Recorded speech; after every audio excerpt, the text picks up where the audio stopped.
지난 시간 동안 지금 오늘이 7번째 시간인데요. 그동안 수고 많으셨고요. 이게 7주 동안 참석한다는 게 보통 어려운 게 아닙니다. 그러니까 말이 좀 이상하네요. 쉬운 게 아니에요. 쉬운 게 쉬운 게 아닙니다. 그러니까 한번 어려워요. 해주시면 어렵죠. 예, 꾸준하게 참석하는 것도 힘든데 좋은 습관으로 뭔가를 바꿔보려고 하는 것 자체도 굉장히 큰 에너지와 노력이 필요합니다.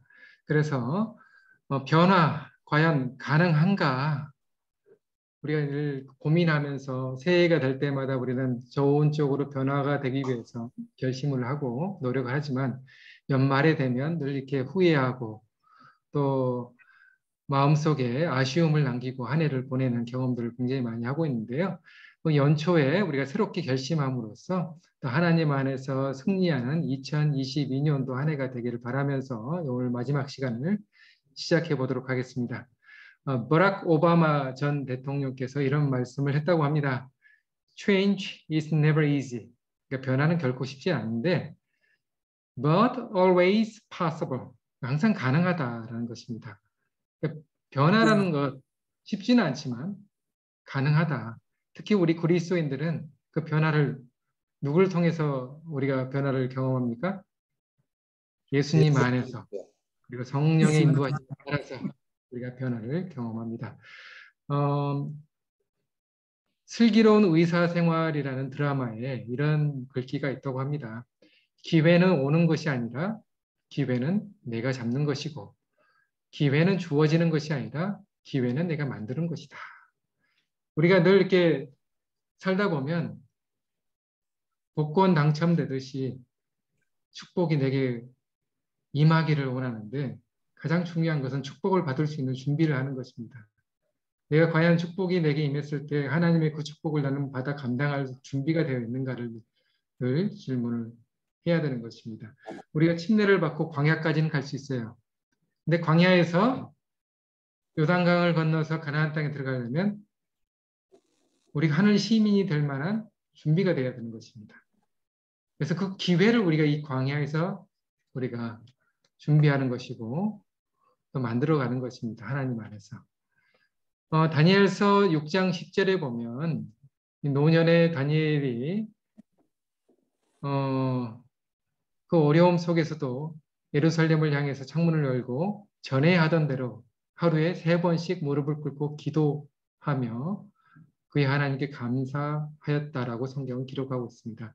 저는 여기서 뭐 다 중요하지만 주의 깊게 보는 이 문구가 바로 전에 하던 대로.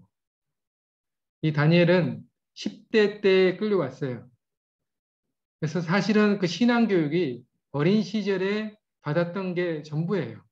근데 그 어린 시절에 받았던 그 신앙교육을 그 이방 땅에서 살아가면서 하나님의 자녀로서 또 하나님의 백성으로서 정말 충실하고 성실하게 살아가는 우리 다니엘의 모습을 우리가 발견할 수 있는데요. 전에 하던 대로 우리의 성실한 변화. 우리 사람은 한순간에 변화되기는 쉽지 않습니다. 하나님 안에서 점진적으로 또 하나님 안에서 서서히 변해가는 것입니다. 그래서 우리가 좋은 습관을 갖기 위해서는 또 하나님 안에서 결심을 하고 또 목표를 정하고 결심한다는 것은 목표를 정하는 거 아니겠습니까? 내가 이렇게 살아가겠다라고 다니엘과 그의 세 친구들이 다니엘서 1장에 목표를 정했잖아요. 하나님의 자녀로서 순결하게 살아가겠다라고 말씀의 원칙을 가지고 이방 땅에서 하나님의 백성으로서 성실하게 살아가겠다고 결심했을 때 하나님은 그 결심을 지지해주고 또 순간순간마다 목숨의 위협도 있었고 여러 가지 어려움이 있었지만은 궁극적으로 하나님께서는 승리의 삶을 허락해 주셨습니다. 그 모든 비결이 뭐냐면 바로 성실한 또 신실한 신앙생활이 있었다는 거예요. 자, 과거로 회귀하는 힘은 엄청나게 강합니다. 광야의 이스라엘 백성들을 바라보십시오. 생각해 보십시오. 구름 기둥과 불 기둥이 함께 했음에도 불구하고 그들은 시련과 어려움에 직면할 때마다 끊임없이 불평하며 과거의 모습으로 되돌아가려고 했습니다. 앞으로 전진하려고 하지 않고 뒤로 가려고 그랬어요. 하나님이 그들과 함께 하고 계시다라는 그 증거들이 광야에는 엄청났습니다. 그 당시. 불기둥과 구름기둥이 있었고 또 매일매일 내리는 만나가 있었고 또 반석을 통해서 쏟아져 나오는 물이 있었고 이 모든 것들은 하나님이 함께 하지 않으시면 그들은 살 수 없다라는 것을 하나님의 섭리를 통해서 이 광야에서 그들은 배웠어요. 그럼에도 불구하고 그들은 시련과 어려움, 불편함을 경험할 때마다 지도자를 욕하고 비난하고 하나님께 불평하고 그리고 과거로 회귀하려는 모습을 보였다는 것이죠. 그래서 우리는 가야 될 본향은 정해져 있어요. 앞을 보고 가야 되는데 뒤를 보는 순간 하나님으로부터 등을 돌리는 순간 우리는 베드로가 그 성남 폭풍우를 바라봤을 때 무서워서 빠졌던 것처럼 예수님으로부터 우리의 시야가 돌아서는 순간 우리는 물에 빠지게 돼 있어요. 우리의 목표는 예수님 바라보고 가는 것입니다. With Jesus 하는 거예요. 그래서 다시 일어나는 경험. 대저 의인은 7번 넘어질지라도 다시 일어나려니와 악인은 재앙으로 말미암아 엎드러지느니라. 잠언 24장 16절에 있는 말씀을 생각하면서 우리가 저 본향을 향해 가는 여정에 있어서 넘어질 수도 있고 무릎이 깨지고 다칠 수도 있어요. 하지만 우리가 가야 될 레이스가 있기 때문에 다시 일어나는 거예요. 우리가 100m 달리기를 하다가 넘어질 수 있습니다. 근데 다시 일어나는 이유가 뭐예요? 가야 될 결승점이 있기 때문에 그렇습니다. 우리가 인생의 여정, 저 하늘 본향을 가는 길에서, 길목에서 여러 가지 유혹과 장애물을 만나서 어려움을 겪을 때마다 뒤를 돌아보지 마시고 바로 그 순간이 우리가 무릎을 꿇고 기도하는 할 때임을 기억하게 되기를 바랍니다. 네, 네. 갈라디아서 2장 20절에 보면 내가 그리스도와 함께 십자가에 못 박혔나니 그런즉 이제는 내가 산 것이 아니요 오직 내 안에 그리스도께서 사시는 것이라. 이제 내가 육체 가운데 사는 것은 나를 사랑하사 나를 위하여 자기 자신을 버리신 하나님의 아들을 믿는 믿음 안에서 사는 것이다. 변화하려면 내가 하는 것이 아니라 내 안에 있는 누가 하는 거예요? 예수께서 역사하시도록 마음을 열어놨을 때 그 역사하는 힘으로 내가 변화된다는 것입니다. 그래서 우리가 목표를 정하고 목표를 향해 나아갈 때 내 능력과 경험과 내 지식으로 하는 것이 아니라 내 안에 역사하시는 예수 그리스도의 능력으로 될 수 있음을 늘 기억하게 되기를 바랍니다. 로마서 12장 2절에 이렇게 말씀합니다. 너희는 이 세대를 본받지 말고 오직 마음을 새롭게 함으로 변화를 받아 하나님의 선하시고 기뻐하시고 온전하신 뜻이 무엇인지 분별하도록 하라 그랬어요. 마음을 새롭게 함으로 변화를 받아. 이 변화라는 것은 영어로 transformation이에요. 그냥 바뀌는 것이 아니라 A가 A-가 되는 것이 아니라 A가 B가 되는 거예요. 완전히 바뀌는 거예요. 내 과거가 완전히 탈피되어서 새롭게 거듭나는 것을 말할 때 쓰이는 단어입니다. 로마서 12장 2절의 이 말씀은. 그래서 우리가 어떻게 그렇게 변할 수 있는가? 사도 바울도 회심하긴 했지만은 그의 불같은 성정은 확 바뀌지 않았어요. 회심 이후에도 그가 이제 예루살렘 총회가 끝나고 1차 전도 여행을 마치고 예루살렘에서 보고하고 그 총회 마친 다음에 이제 2차 전도 여행을 가려고 바나바와 준비할 때 사도행전 15장 후반부에 마가를 데려가는 문제로 바나바와 크게 다투었다라고 성경은 표현하고 있어요. 바나바는 자기 조카인 마가를 데리고 가자. 젊은 나이에 실패하고 실수할 수도 있다. 다시 한번 기회를 주자. 근데 반면에 바울은 우리 전도 여행 동안에 이렇게 어려움을 줬던 이 청년을 우리가 데려갈 수 없다. 라고 해서 의견 대립으로 크게 다투고 그들이 흩어져서 바나바는 마가를 데리고 구브로로 갔고 그 다음에 바울은 신라를 데리고 자기 1차 선교 여행 때 갔던 그 지역을 다시 한번 남갈라디아 지역을 향해 갔던 것입니다. 그래서 우리가 회심하고 말씀을 받아들이고 하나님 안에 거한다 할지라도 우리의 품성에 연약함은 늘 가지고 있습니다. 그래서 우리가 사도 바울이 고백한 것처럼 로마서 7장 24절에 이 사망의 몸에서 누가 나를 건져낼 수 있겠느냐. 오라 나는 공고한 사람이로다. 그런 고백을 하면서 이제 예수 그리스도 안에서 새롭게 거듭나는 경험을 사도 바울이 했던 것처럼 우리도 매일 매 순간 죽는 경험을 할 때 우리가 변화될 수 있을 거라고 믿습니다. 그래서 그 변화의 힘은 바로 성령의 힘으로 할 수 있는 것입니다. 에스겔서 36장 26절에 보면 새 영을 너희에게 두고 새 마음을 너희에게 주되 그랬어요. 새 영.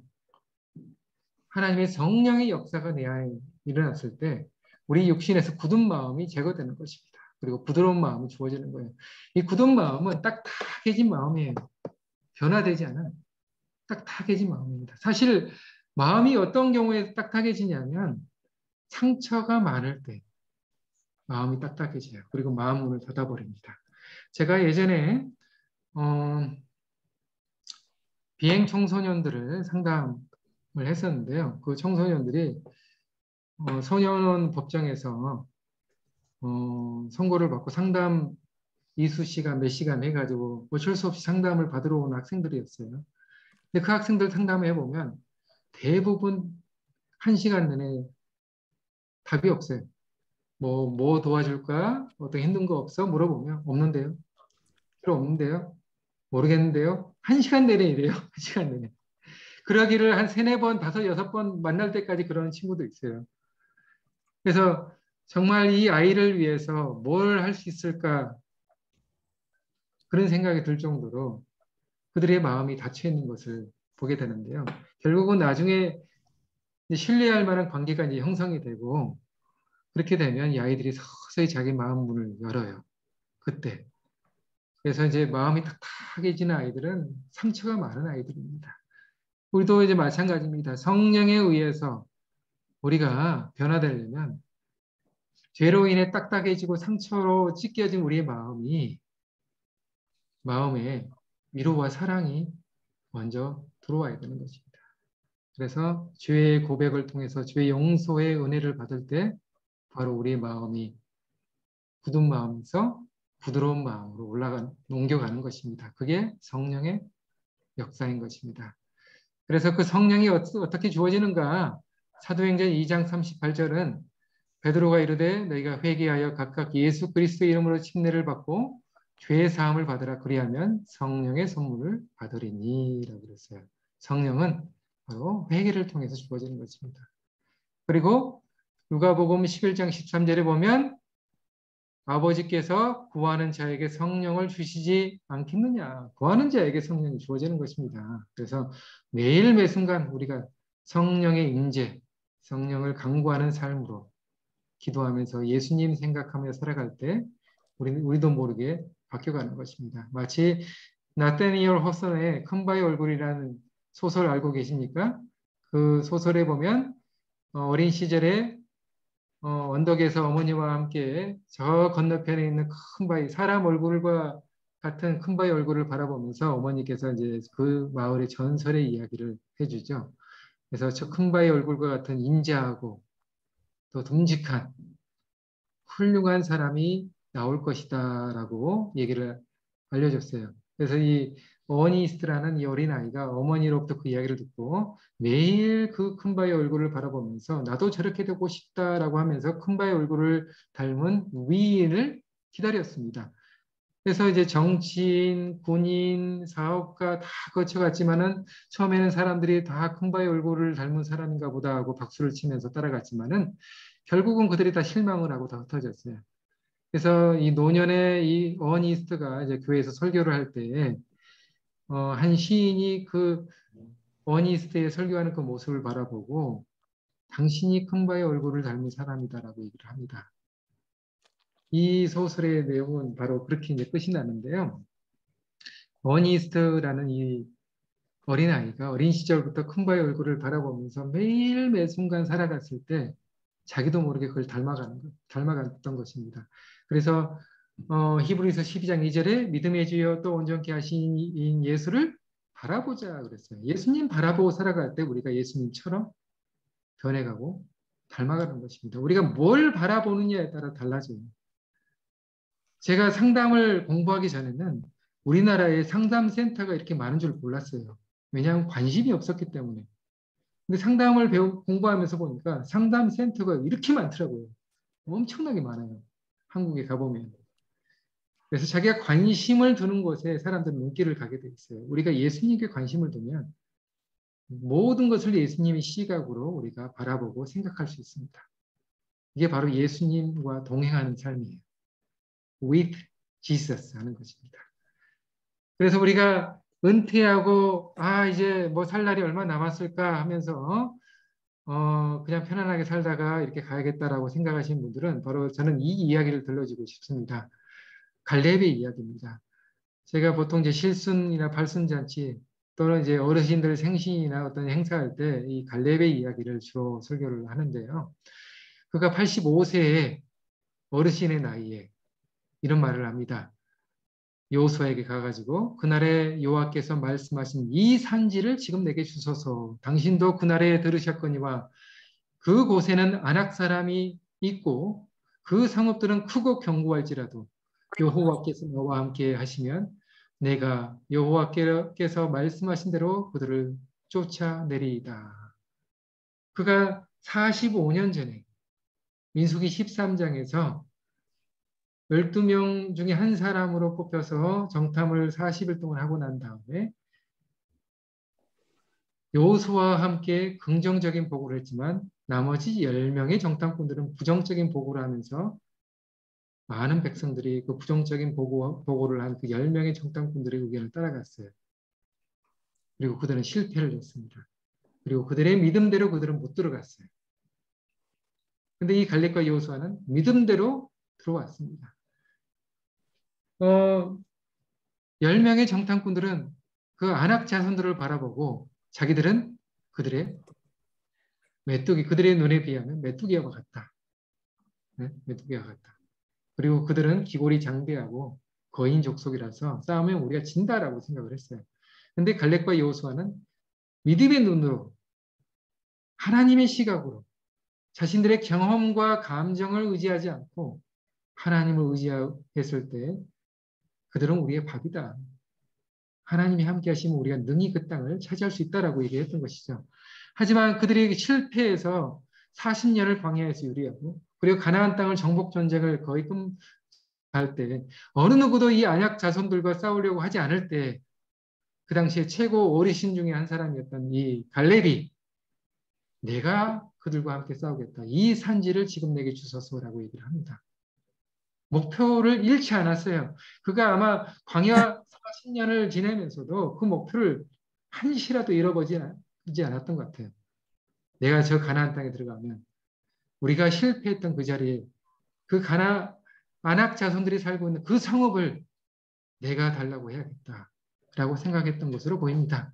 그래서 그가 그 믿음의 눈으로 가졌던 그 목표가 한시라도 흐트러지지 않을 때 하나님께서는 그 노구의 갈렙의 믿음을 통해서 그 뜻을 이루셨던 것입니다. 그래서 우리 김태호 장로님이나 임송소 장로님이나 또 이곳에 계신 많은 분들이 그 믿음의 눈으로 가진 그 목표를 하나님 안에서 성취하게 되기를 간절히 바랍니다. 아멘. 선지자 왕 660페이지에 이렇게 말합니다. 게으른 영혼은 유혹에 쉽게 굴복하지만 고상한 목표와 목적에 열중한 사람의 생애에는 악이 발붙일 곳을 거의 찾지 못한다라고 이야기를 하고 있습니다. 그래서 분명한 목표와 방향을 가지면 악이 발붙이지 못한다는 것입니다. 다윗이 왜 넘어졌습니까? 자기 부하들은 블레셋 사람들과 전장에서 목숨을 아끼지 아니하고 싸울 때 본인은 어디 있었어요? 왕궁에서 영어 표현으로 보면 스트롤을 했어요. 한가로이 걸었다는 거예요. 그 목표로부터 눈을 뗐을 때 뭐가 보였어요? 아리따운 여인이 보였습니다. 넘어진 것이죠. 우리가 예수님으로부터 더 하늘 본향을 향해 가는 그 시각이 시각을 우리가 놓쳐버렸을 때 세상의 여러 가지 장애물과 유혹거리들이 우리 눈 안에 들어오는 것입니다. 그 유혹이 들어왔을 때 내가 그걸 싸워서 이기려고 한다면 우리는 이길 수 없어요. 우리는 사단의 힘을 우리 스스로 이길 수 없습니다. 그래서 우리에게 예수님이 필요한 것이고 다시 넘어질지라도 다시 일어설 수 있는 말씀에 의지하여 예수님의 손을 붙잡는 베드로가 예수님의 손을 붙잡았을 때 그 물속에서부터 나왔던 것처럼 우리 다시 일어설 수 있는 믿음과 분명한 목표를 우리가 가져야 될 거라 생각합니다. 실물교원 342페이지 1분 1초에는 영원한 결과가 내포되어 있다. 것입니다. 그래서 우리에게 주어진 죽는 그 순간까지 우리의 1분 1초의 이 삶을 허투루 낭비하지 않게 되기를 바랍니다. 아멘. 하나님의 사명 선언문 분명합니다. 하나님은 분명한 목표와 방향을 가지고 있었어요.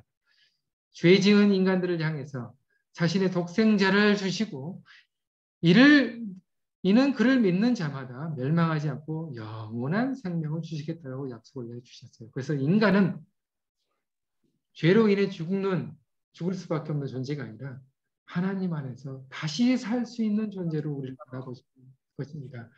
이게 바로 하나님께서 우리를 바라보신 분명한 목표와 방향입니다. 그래서 하나님의 사명 선언문은 인간의 구원입니다. 그래서 우리도 하나님 안에서 분명한 목표, 사명 선언문을 가지고 있어야 돼요. 하나님의 복음을 이 땅에 전하는 그는 선한 영향력을 끼치는 분명한 목표를 가질 때 우리는 우리에게 주어진 시간을 소중하게 관리할 수 있는 삶을 살 수 있게 될 것입니다. 그래서 예수님께서 아버지의 뜻을 행하기 위해서 이 땅에 오셨다라고 말씀하셨어요. 그래서 예수님은 그의 삶의 목표와 방향이 분명했습니다. 요한복음 6장 38절로 40절에 보면 내가 이 땅에 온 것은 내 뜻을 행하려 함이 아니라 나를 보내신 이의 뜻을 행하려 합니다. 그래서 40절에 보면 내 아버지의 뜻은 아들을 보고 믿는 자마다 영생을 얻는 것이다 라고 그랬습니다. 영생을 얻는 것이다. 그래서 그의 삶을 통해서 그는 그 뜻을 이루기 위해서 뭐 했어요? 뜻을 이루기 위해서 섬겼어요. 그리고 자신의 목숨을 대성물로 주었던 것입니다. 아버지의 뜻을 이루기 위해서. 그리고 그 뜻을 이루기 위해서 그 삶을 통해서 누구를 보여줬어요? 아버지를 보여줬습니다.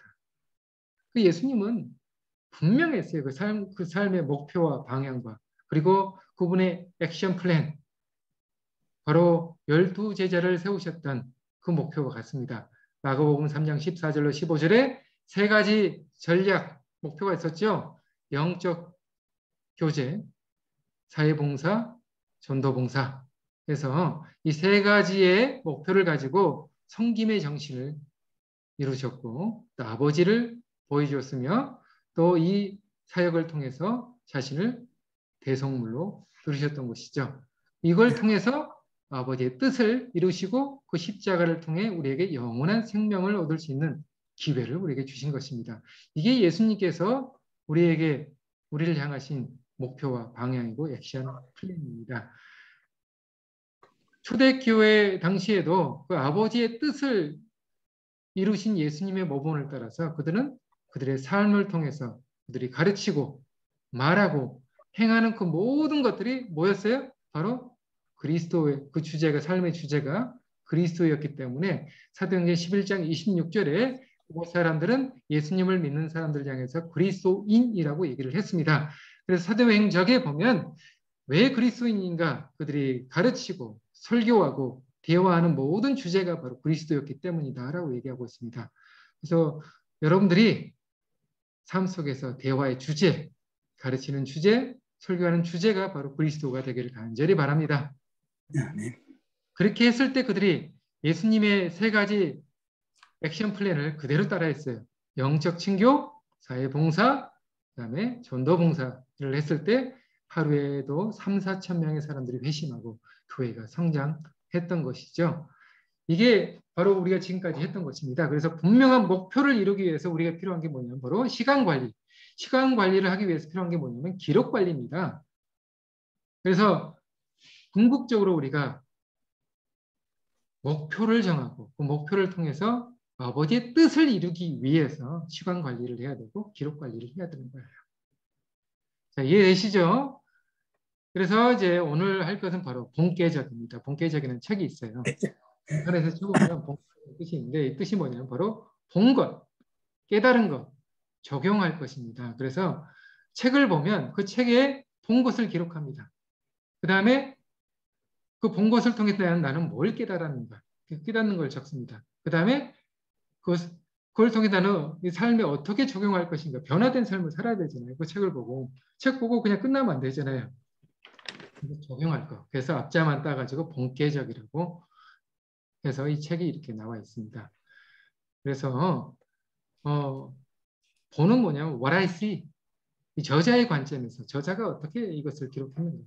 그 다음에 깨는 what I learn, 내가 나의 입장에서 나는 뭘 깨달았는가. 적은 what I apply, 내 입장에서 그걸 어떻게 적용할 것인가.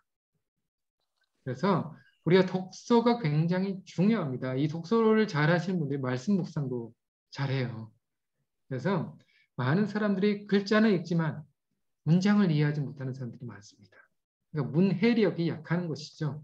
그래서 옛날에 신문에 보면 초등학교 4학년 107명을 평가해 봤을 때 절반이 지문 파악을 못한다는 것입니다. 글을 읽어도 무슨 뜻인지 몰라요. 초등생 3명 중 2명이 금방 읽고도 내용을 요약하지 못합니다. 근데 우리가 말씀 묵상을 하게 되면 이 얼마나 좋은 기회입니까?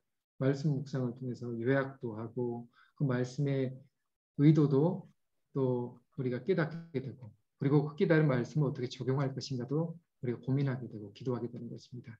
그래서 우리의 가정을 이렇게 책으로 가득 채우고 또 말씀으로 또 살아가는 때 우리의 삶은 바뀔 수가 있다는 것입니다. 그래서 제가 이제 실습으로 마태복음 25장을 지금 제가 같이 실습을 해볼 건데요. 성경이 있으신 분들은 마태복음 25장을 다 열어보십시오. 자, 없으신 분들은 이 스크린을 보시면 되겠습니다.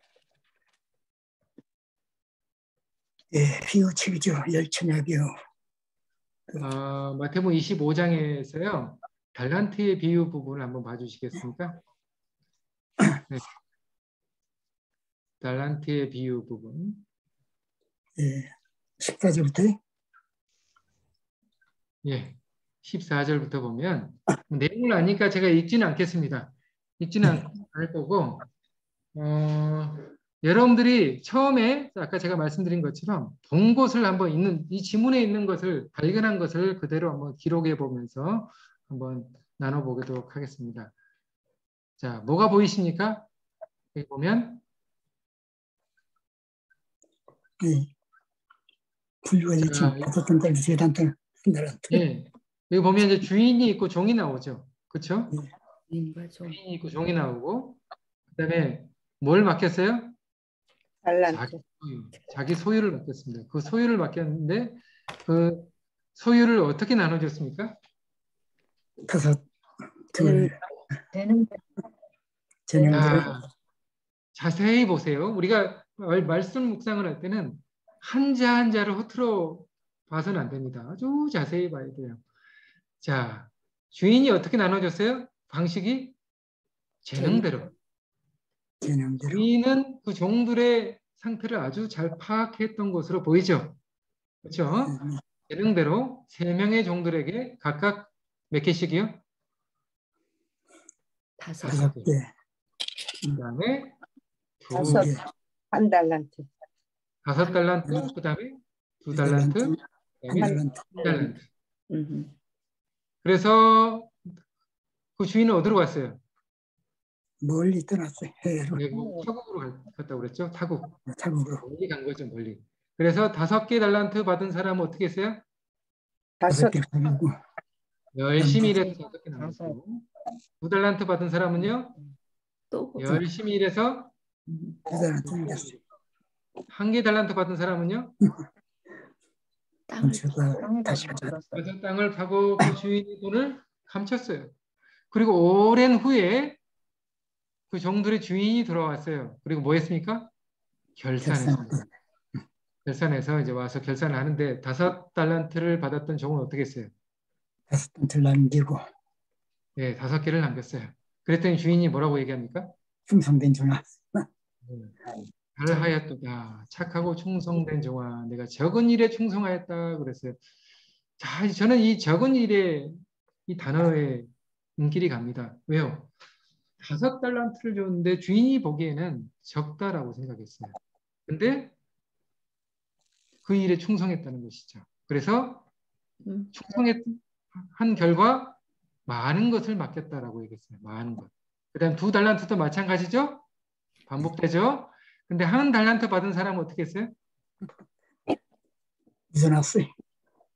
네, 주인을 어떻게 바라봤어요? 네. 굳은 사람, 굳은 사람, 오해한 것이죠. 주인을 잘못 알고 있는 것이죠. 그리고 두려워해서 그 달란트를 어디다 감췄습니까? 땅에 감추었다. 땅에 감췄. 그리고 당신의 것을 가지셨나이다 하고 주인에게 줬어요. 근데 주인이 뭐라고 그랬어요? 악하고 악한 악하고 종아. 게으른 종아. 악하고 게으른 종아. 그래서 그 달란트를 뺏어가지고 누구한테 줬어요? 5달란트 이 사람에게 왜 10달란트를 가진 사람에게 주었을까요? 10달란트. 네? 그만큼 능력이 있었기 때문에 그 사람이 아, 예, 아주 예리하십니다. 능력이 있으니까 줬어요. 능력이 있으니까. 자, 이게 우리가 본 거예요. 그렇죠? 그러면 깨달은 거 뭡니까? 깨달은 거. 이걸 통해서. 자, 질문했던 것을 잘 생각해 보세요. 깨달은 거. 우리가 깨닫게 된 거지. 우리의 재능은 다 다르다. 이게 내 말을 사명을 주셨다. 네? 주신 것 충성해야 되겠다는. 내가 가진 것에 대해서 충성. 아, 내가 가진 것에 충성해야겠다. 네, 감사합니다. 네. 그리고요, 아, 재능이 틀리다. 재능이 다 다르다. 모든 사람의 재능이 다르다. 저는 이 2달란트를 받은 사람이 참 대단하게 보여요. 왜냐하면 1개 달란트를 받은 사람처럼 2개의 달란트 받은 사람도 5개 받은 달란트를 받은 사람을 시기하고 질투할 수 있었어요, 없었어요? 있었지. 있었고, 또 주인을 오해할 수도 있었죠. 나는 왜 5개 안 주고 난 2개만 줘? 하고 땅에 묻을 수도 있었어요. 근데 이 성경에 보면 이 사람은 불평하거나 좌절하거나 시기하거나 질투하지 않았습니다. 똑같이 열심히 일을 했어요. 자, 또 뭐가 있을까요? 달란트는 사용하면 사용할수록 어떻게 됩니까? 일어나요. 늘어난다. 이게 우리가 깨달은 거예요. 그렇죠? 사용하면 사용할수록 늘어난다. 그리고요. 우리가 아무리 많은 능력을 가져도 주인이 보기에는 이건 다 뭐다? 어떻게 보인다? 작은 것이다. 우리가 눈에 보기에는 너무나 엄청나게 보이고, 야, 저 목사님, 와, 저 집사님, 장로님 대단하다. 뭐 박사학위도 가지고 있고, 뭐 개발하고, 뭐 어디 세계적으로 유명한 사람이다. 이렇게 한다 할지라도 하나님 보시기에는 잠깐 노벨상을 받는다 할지라도 그 사람은 뭐 어떻게 보여요? 하나님 보시기에는 적은 작은 자로 보여. 일이라는 것입니다. 네. 잘난 체하지 말라는 거예요. 겸손하라는 것이죠. 네. 또 뭐가 있을까요? 깨달은 게 뭐가 있어요? 결산의 시간은 온다.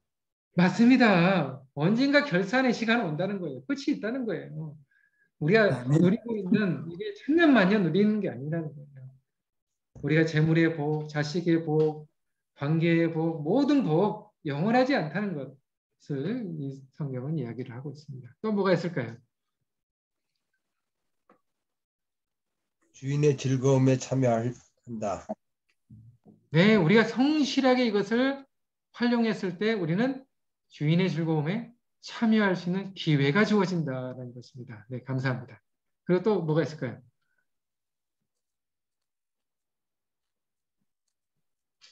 또 뭐가 있을까요? 1달란트 받은 사람이 오해하는 모습. 네. 우리가 하나님을 오해할 때 관계도 틀어진다. 제가 보기에는 왜 1개 달란트 가진 사람은 다른 5개 달란트 가진 사람과 2개 달란트 가진 사람들과 협의하거나 또 협력하지 않았을까 그 생각을 해봐요. 그래서 제가 상담 현장에서 상담을 하다 보면 저번에도 뭐 말씀을 드렸지만 개인적인 어떤 심리적인 문제가 생기잖아요. 그럼 하나님과의 관계도 문제가 생깁니다. 또 반대로 하나님과의 관계가 문제가 생기면 개인적인 관계도 문제가 생겨요. 그래서 하나님을 왜곡된 하나님상을 갖게 됩니다. 무서워하게 돼 있어요. 두려워하게 돼 있습니다. 마치 창세기 3장에 아담과 하와가 죄를 짓기 전에는 하나님이 아담아라고 부르면 어떻게 했어요? 그들이 저 여기 있습니다 하고 기쁨의 모습으로 달려갔는데 죄를 짓고 나니까 아담아 그러니까 어때요? 두려워서 숨어버렸어요. 무서워가지고. 두려워서 네, 숨었어요. 하나님이 바뀌었나요? 아니면 아담과 하와가 바뀌었나요? 하나님은 바뀌지 않았어요. 그대로인데 바로 죄가 그들의 마음을 바꿨어요. 그리고 하나님으로 만들어버렸어요. 그들의 마음속에. 아마 이 1개 달란트 가진 사람도 마찬가지예요. 하나님을 무서운 하나님, 무서운 주인으로 생각하니까 내가 이걸 잘못 활용하면 잃어버릴지도 모른다는 거예요. 근데 하나님은 이것을 어떻게 사용하느냐가 중요하지. 잘못 사용해 이것을 내가 실패해가지고 잃어버린 것을 그걸 걱정하지 않는 거예요. 하나님은. 그래서 내가 주인을 위해서 성실하게 사용했을 때 하나님은 2배의 축복으로 우리에게 함께 하신다는 것입니다. 그래서 결국은 2개 달란트 받은 사람도 열심히 활용하면 그거 혹시 부러워했는지 안 했는지도 모르지만 5개 달란트 받은 사람의 목표를 뒤따라가게 돼 있어요. 그래서 나보다 능력 많은 사람을 부러워하지 말고 지금 내게 주어진 그 축복을 내가 어떻게 하나님을 위해서 활용할 것인가를 먼저 기도하며 고민하는 것입니다. 이게 깨달은 거예요. 또 뭐가 있을까요? 저만 말씀을 많이 하면 또 다른 분들이 잘 안 하시니까 여러분들이 말씀을 좀 해보시기 바랍니다.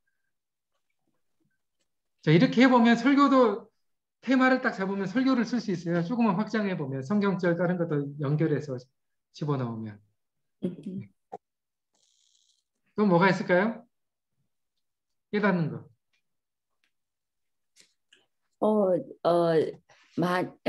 충실하게 일한 사람들은 더 많이 받고 일하지 못한 사람들은 뺏겨버리는 거. 예. 그러니까 사용하지 않으면 생각하고 잃어버린다 이거예요. 마치 제가 요즘 오십견으로 고통받고 있어요. 그래서 도저히 안 돼서 어제는 병원 가서 주사를 맞았습니다.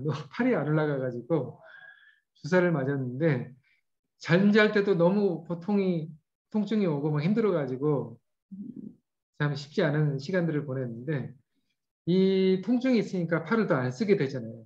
그 팔을 더 안 쓰면 어떻게 돼요? 팔이 굳어가지고 이제 안 올라가요. 그러니까 이 통증이 있더라도 어떻게든지 팔을 올리려고 지금 계속 제가 지금 재활을 혼자 하고 있는데 너무나 통증이 있고 아파요. 근데도 이것을 계속 해야 팔이 올라가거든요. 그러니까 쓰이지 않아요. 얼음찜질을 하시면 나요. 네. 그래서 어른핀들도 하고 지금 요즘 계속 그렇게 하고 있습니다. 하고 있는데 이게 사용하지 않은 근육은 굳어버립니다.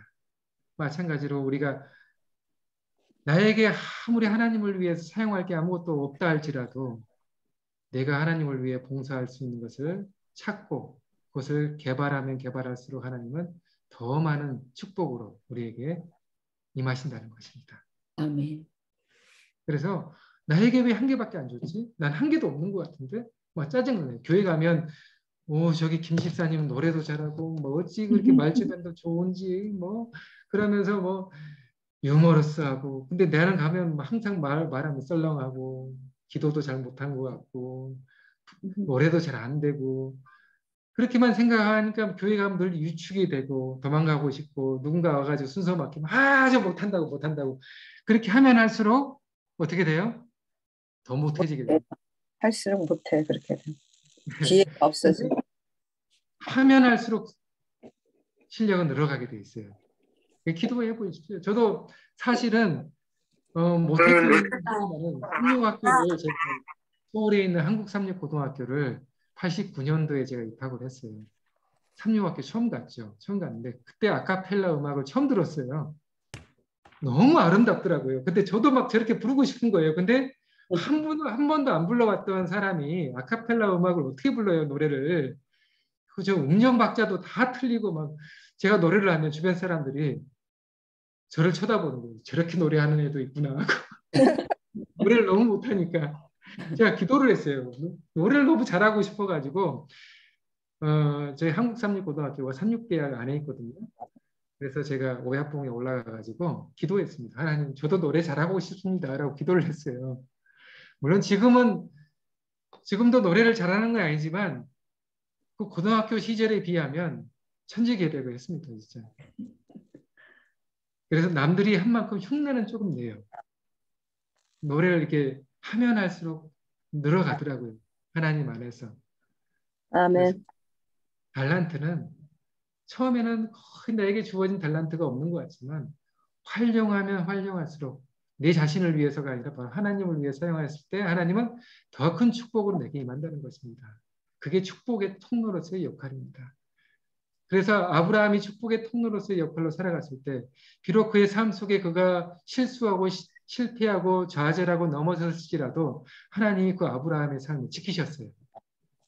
애굽에서도 마찬가지고 그가 자기의 아내를 누이라고 2번이나 속였을지라도 하나님은 늘 축복의 통로로 삼기 위해서 그를 여전히 지키시고 돌보셨던 것입니다.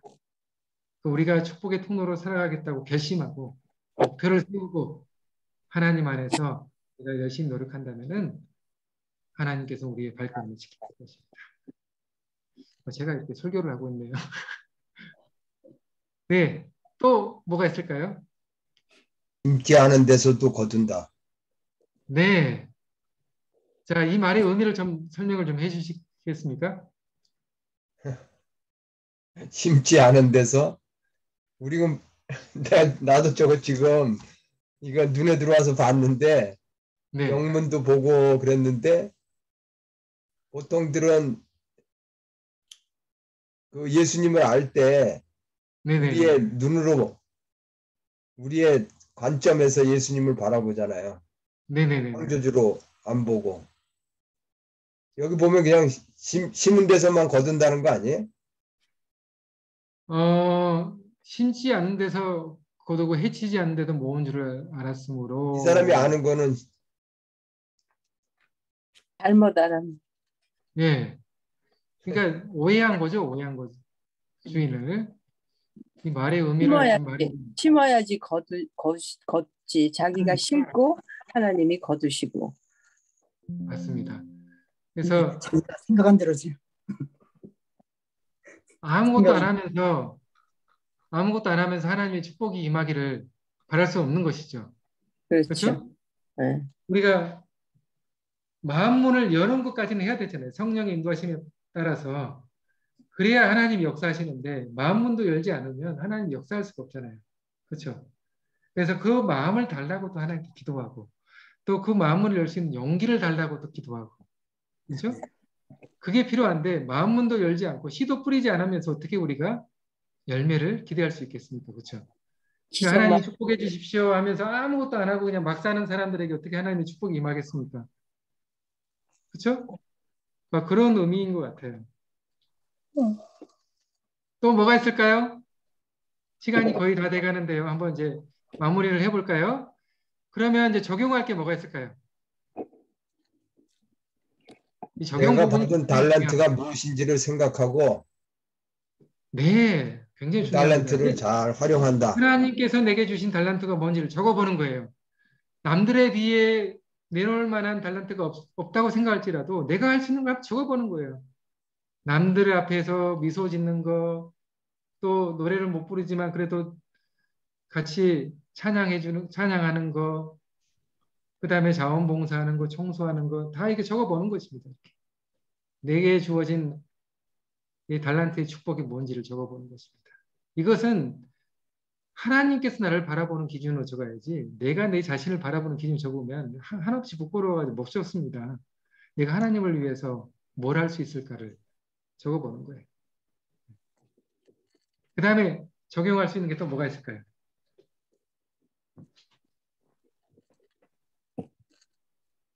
뭐가 있을까요? 주위에 있는 교우님들의 탤런트를 잘 눈여겨보고 알려준다.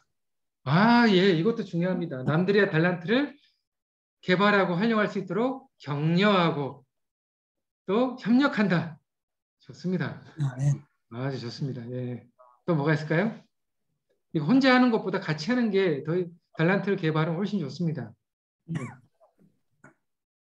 또 뭐가 있을까요? 한번 말씀해 보시기 바랍니다. 참여를 하셔야 또 내 것이 됩니다, 이게.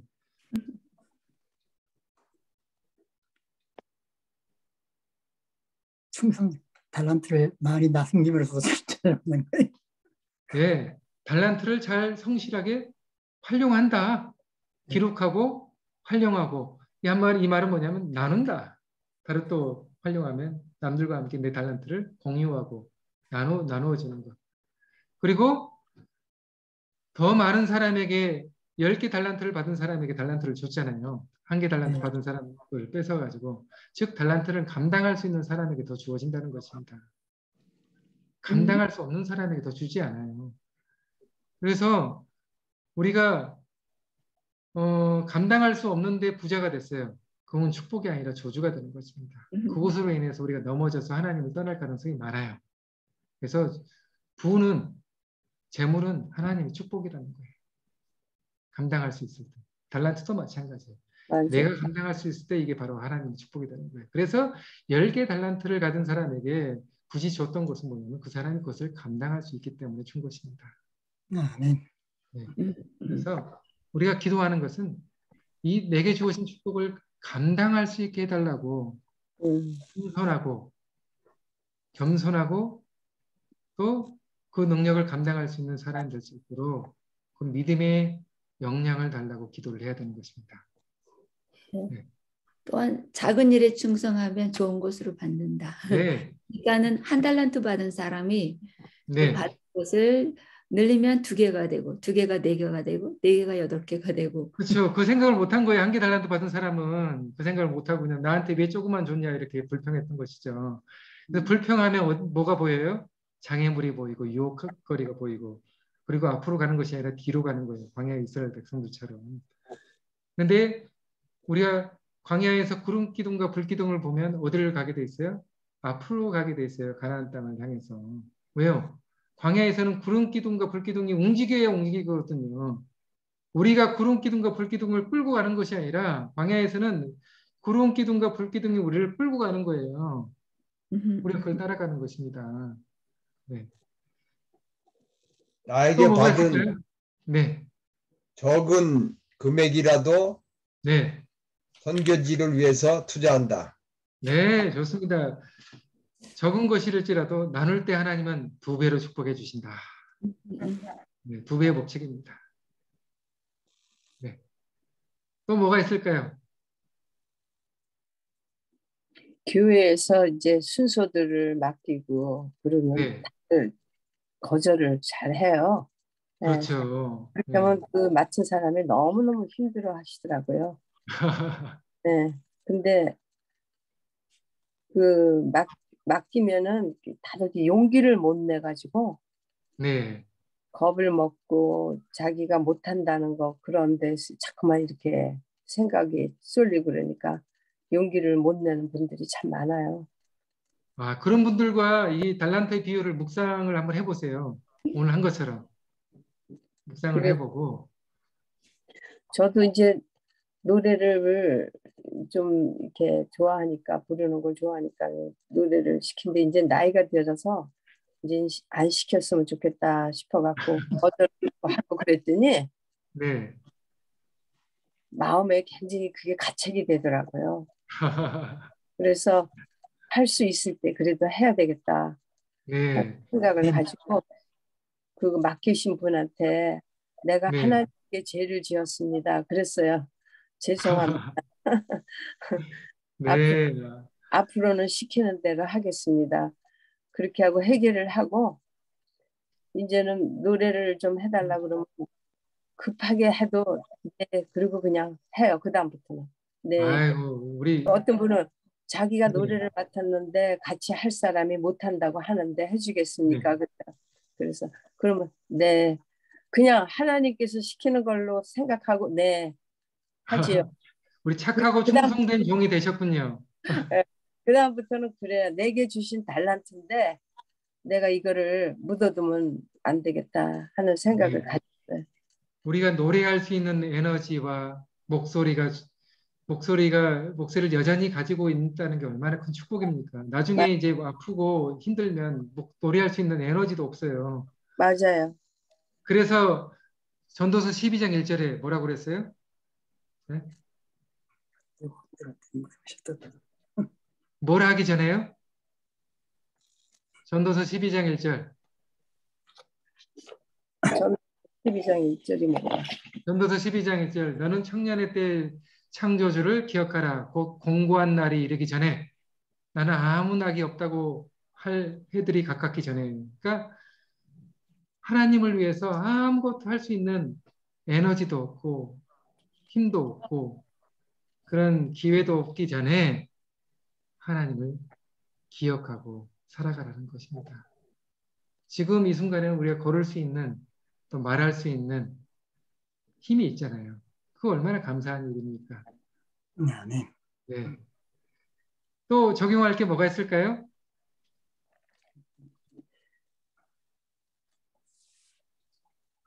자, 재능대로 줬다고 그랬잖아요. 사람의 재능은 다 다르다. 그걸 인정하고 받아들이는 연습 굉장히 중요합니다. 근데 이제 자존감이 낮은 사람들은요, 나보다 능력이 많고, 나보다 칭찬 더 많이 받는 사람들, 그거 못 견딥니다. 그래서 자존감이 좀 낮으신 분들은요, 저 김집사 나랑 신앙 연수도 비슷하고, 믿음도 수준도 비슷한 것 같은데 늘 목사님은 김집사만 칭찬을 하고 인정하는 것 같아요. 사람들도 성도님도 그런 것 같고 그럼 괜히 약오릅니다. 그런 사람들이 있어요. 네. 그러다 보면 이제 좋은 게 보는 것이 아니라 단점을 보게 돼요. 사람들이. 그러면 또 교회 갈등이 시작이 됩니다. 네. 그래서 재능대로 그 사람의 수준과 실력이 또 달란트가 다르다는 것을 인정하는 것 굉장히 중요합니다. 또 뭐가 있을까요?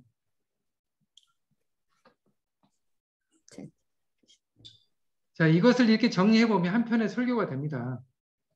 한 편의 설교가 돼요. 자, 우리가 이렇게 본계적 성경 말씀을 가지고 연습을 했는데요. 네, 우리가 이제 성경 말씀뿐만 아니라 일반 우리가 읽는 서적들도 이렇게 연습을 해보면 책을 한 번 읽을 때와 두 번, 세 번 읽을 때와 그 맛이 다릅니다. 맛이 달라요. 성경 말씀도 마찬가지죠. 한 번 읽는 것과 100번 읽는 것은 그 맛이 다릅니다. 성경 말씀은 읽을 때마다 새롭잖아요. 그런 것처럼 우리가 이 본계적을 통해서 본 것, 깨달은 것, 적용까지 해가지고 말씀 묵상을 이렇게 하다 보면 성경에 많은 보화가 있다는 사실을 우리가 알게 되고 또 그걸 통해서 변화된 삶을 우리가 살 수 있게 될 것입니다. 지난 7주 동안 정말 수고 많으셨고요. 하나님 안에서 또 분명한 목표와 방향을 가지고 또 하나님 안에서 착하고 충성된 종이 되기를 간절히 바라면서 이제 순서를 마치도록 하겠습니다. 네. 네, 목사님 감사합니다.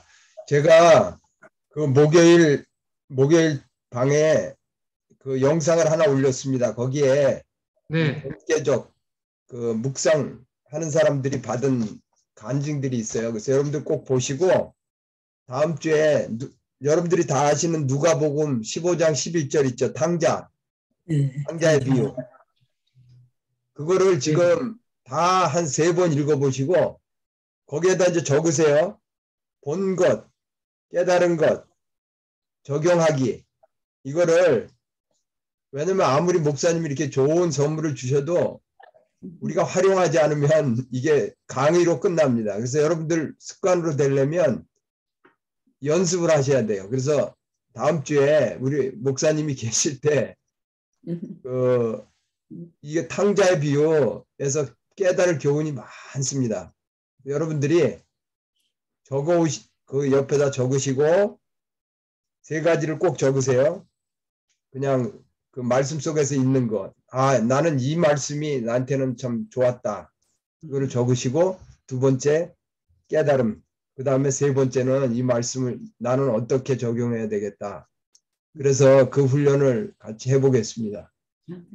이 목사님이 주신 선물이 참 많습니다. 감사도 있고, 이게 참 해보면 너무 좋은 선물인데, 이게 참 5분, 10분만 투자하면 되는데, 많은 사람들이 참 안 합니다. 그래서 여러분들이 이 본계적 그 비디오 꼭 보시고 같이 한번 해보면 좋겠습니다. 우리 목사님 또 하실 말씀 있으면 하시고, 네. 베트남 자, 소식. 이제 녹화를 이제 꺼도 될까요? 예. 예.